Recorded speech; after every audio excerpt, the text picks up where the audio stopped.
നമസ്കാരം, രുചിയുടെ ലോകത്തിലേക്ക് എല്ലാവർക്കും ഒരിക്കൽ കൂടെ സ്വാഗതം. അപ്പോൾ ഇന്ന് നമ്മൾ വന്നിരിക്കുന്നത് പച്ചമാങ്ങ വെച്ച് ചെയ്യുന്നൊരു വിഭവമായിട്ടാണ്. ചോറിൻ്റെ കൂടെയൊക്കെ കഴിക്കാൻ വേണമെങ്കിൽ പച്ചമാങ്ങ പച്ചടി എന്നൊക്കെ പറയാൻ പറ്റും. അപ്പം പ്രത്യേകിച്ച് ഒഴിച്ചു കറിയൊന്നും ഇല്ലെങ്കിൽ നമുക്ക് ചമ്മന്തിക്ക് പകരമായിട്ടൊക്കെ കൂട്ടാൻ പറ്റുന്നതാണ്. അപ്പോൾ എന്തായാലും നമുക്ക് കണ്ടു നോക്കാം എങ്ങനെയാണ് ഇതുണ്ടാക്കുന്നതെന്ന്.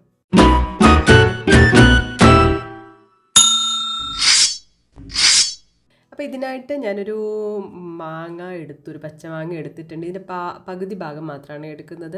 അപ്പോൾ ഇതിങ്ങനെ നല്ലപോലെ മൂത്തിട്ടുണ്ട്. പഴുക്കാൻ വേണ്ടി ഇങ്ങനെ തുടങ്ങുന്ന ആ ഒരു സമയമാണ്. അതുകൊണ്ടാണ് ഈ മഞ്ഞ കളർ കേട്ടോ. പക്ഷേ പുളിയുണ്ട്, ഒരു നല്ല പുളിയല്ല, എന്നാലും പുളി. അപ്പോൾ നമ്മൾ ആ പുളി നോക്കിയിട്ടാണ് എല്ലാ കാര്യങ്ങളും ബാക്കിയുള്ള കാര്യങ്ങളൊക്കെ എടുക്കുന്നത്. അപ്പോൾ അതിൻ്റെ തോലൊക്കെ ഒന്ന് കട്ട് ചെയ്ത് കൊടുക്കാം. ഇനി നമ്മൾ ഒരു മിക്സിയുടെ ജാർ എടുത്തിട്ട് അതിലേക്ക് ഇത് കട്ട് ചെയ്ത് ഇടുകയാണ് മാങ്ങ. ഇതിലേക്ക് ഇനി ഒരു 1/2 ഇഞ്ച് വലുപ്പമുള്ള ഇഞ്ചി വേണം. ഇഞ്ചി കട്ട് ചെയ്ത് കൊടുക്കാം.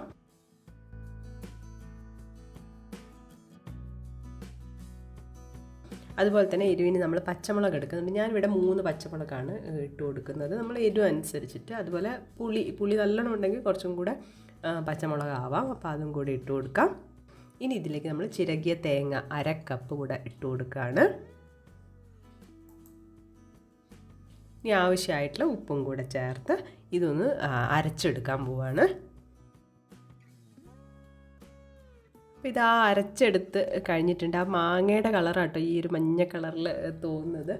ശരിക്കും നമ്മൾ ആ ചമ്മന്തിയുടെ ആ ഒരു ഇത് തന്നെയാണ്. ഇനി നമ്മൾ ഇതിലേക്ക് ചേർക്കുന്നത് തൈരാണ്.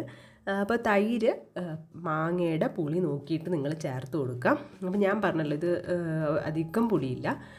അപ്പോൾ ഞാനൊരു 1/2 കപ്പ് തൈരാണ് എടുത്ത് വെച്ചിരിക്കുന്നത്. അപ്പോൾ അതുകൂടെ ചേർക്കാം.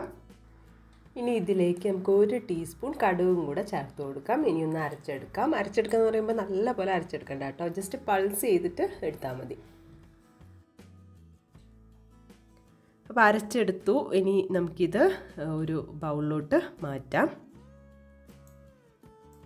ഇനി അടുത്തത് താളിക്കലാണ്. അപ്പോൾ ഓയിൽ ഒഴിച്ചു. ഇനി കടുകിട്ട് പൊട്ടിയതിന് ശേഷം കുറച്ച് കറിവേപ്പില അതുപോലെ തന്നെ ഒരു വറ്റൽമുളകും കൂടെ മൂപ്പിച്ചെടുത്തിട്ടുണ്ട്. അപ്പോൾ ഇനി ഇതിലേക്ക് ചേർത്ത് കൊടുക്കുക. വളരെ സിമ്പിളാണ്. പച്ചമാങ്ങ വെച്ച് എളുപ്പത്തിൽ നമ്മൾ ചോറിനൊരു കറി എന്ന് വേണേൽ പറയാം, അല്ലെ ചമ്മന്തി പോലെയൊക്കെ കൂട്ടാൻ പറ്റും. അധികം കട്ടിയില്ലെങ്കിൽ ഒരു പപ്പടമൊക്കെ ഉണ്ടെങ്കിൽ ഇത് മതി, വേറൊന്നും വേണ്ട. അപ്പോൾ പച്ചടി എന്ന് വേണമെങ്കിൽ പറയാം.